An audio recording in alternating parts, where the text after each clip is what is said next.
Agora nós vamos ver o potencial elétrico de uma carga, né? A gente viu que o título geral lá no início, no primeiro vídeo, era potencial elétrico, né? Aí antes de ver o potencial, a gente viu a energia potencial, que é o quê? É a energia devido ao campo elétrico em cada ponto ao redor da carga. Se a carga estiver se for um ponto perto da carga, essa energia é grande.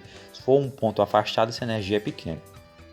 A gente viu também a diferença de potencial, que tem a ver com o deslocamento da carga de um ponto para o outro. Num ponto a carga possui um potencial, no outro ponto ela possui outro potencial.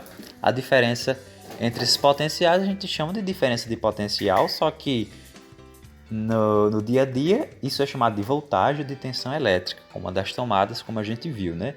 E para que serve essa DDP? Ela serve como a energia para movimentar as cargas. Toda vez que uma carga vai se movimentar, ela recebe essa energia, né? E ela só se movimenta se tiver uma diferença de potencial, que a gente chamou de DDP. As cargas positivas saem do potencial maior para o potencial menor, enquanto que as negativas fazem o contrário. Agora nós vamos ver separadamente o que a gente chama de potencial elétrico, né? A gente viu energia potencial, viu diferença de potencial e agora o potencial elétrico de uma carga pontiforme, né? Uma carga em forma de ponto. Primeiramente, o que é esse potencial elétrico? A definição dele é convencional.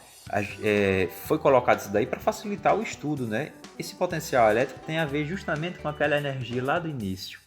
Ele diz o que? Ele corresponde à energia por unidade de carga. Se eu quiser saber a energia por unidade de carga, eu vou ter o meu potencial elétrico. E a gente representa ele pela letra V. V aqui, ó, potencial elétrico. P é energia potencial elétrica e Q é a carga. Então é energia por carga, certo? E esse valor de energia a gente já viu antes. É esse daí. K0 vezes Q maiúsculo vezes Q minúsculo dividido por D. Eu posso pegar esse valor e substituir logicamente nesse EPE da fórmula do potencial. Fazendo isso, nós obtemos uma expressão como essa daqui. Observando agora que eu tenho aqui 2Qs, o que é que eu posso fazer então? Eu posso dividir um pelo outro, ou popularmente eu posso cortar um pelo outro e vai sobrar isso daqui pra gente. Isso daí é o que nós chamamos de potencial elétrico de carga. É energia por carga. O que é interessante a gente notar aqui, ó, é que assim como a energia, ele só depende da carga que está gerando o potencial, né? Isso mostra porque aqui só aparece um Q. E ele também depende da distância, do mesmo jeito da energia, do mesmo jeito do campo elétrico, do mesmo jeito da força. Quanto mais perto, mais forte o potencial, mais forte a energia. Quanto mais afastado, mais fraca essa energia. O que a gente precisa ter em mente também, desse potencial elétrico que a gente chama de V, é que se houver mais de uma carga, o potencial total será a soma de todos os potenciais. Digamos que ao invés de uma única carga sendo relacionada, eu tenho 5 cargas e eu quero saber qual é o potencial num ponto. Mas eu tenho 5 cargas, como é que eu vou fazer então? Eu vou calcular separadamente o potencial de cada uma delas e depois somar todos. Fazendo isso, eu tenho um potencial total. Outra coisa, o potencial elétrico é um escalar, assim como a energia. Ele pode ser negativo quando a carga for negativa e pode ser positivo quando a carga for positiva. Então tem que prestar atenção na questão do valor desse potencial. Ele não tem direção nem sentido, já que é um escalar. Porém, ele pode ser negativo ou pode ser positivo.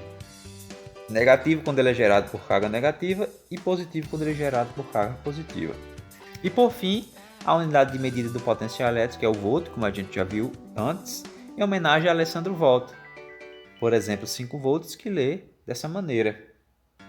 E o que é que significa esse volt, né? Vamos fazer uma análise dimensional aqui antes de ver esse exemplo. O volt, como a gente viu agora há pouco, ele é energia por carga.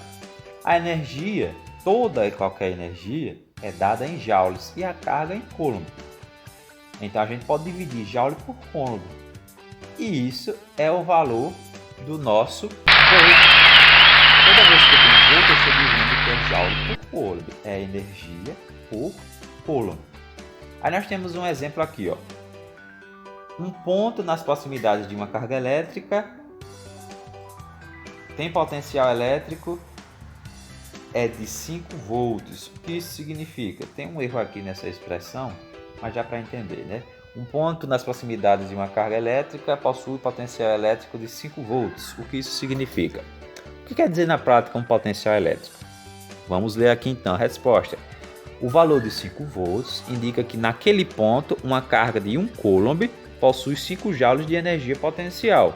Ou seja, são 5 joules para cada coulomb. Então, se eu tenho 5 volts, quer dizer que naquele ponto onde é 5 volts, vou ter 5 joules de energia para cada coulomb de carga.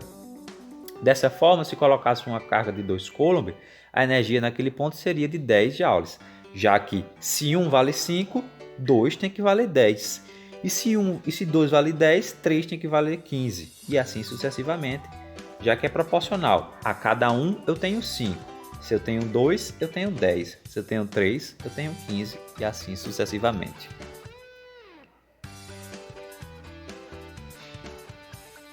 Mais uma vez, nós temos aqui um exemplo. Vocês vão analisar esse exemplo. Tire um print aí ou copie no seu caderno. Na verdade, você precisa copiar. Responda essas perguntas, tanto dessa página como dessa outra daqui. E faça no seu caderno, vocês vão enviar para mim também. Só depois é que vocês vão ter a correção dessa questão aí.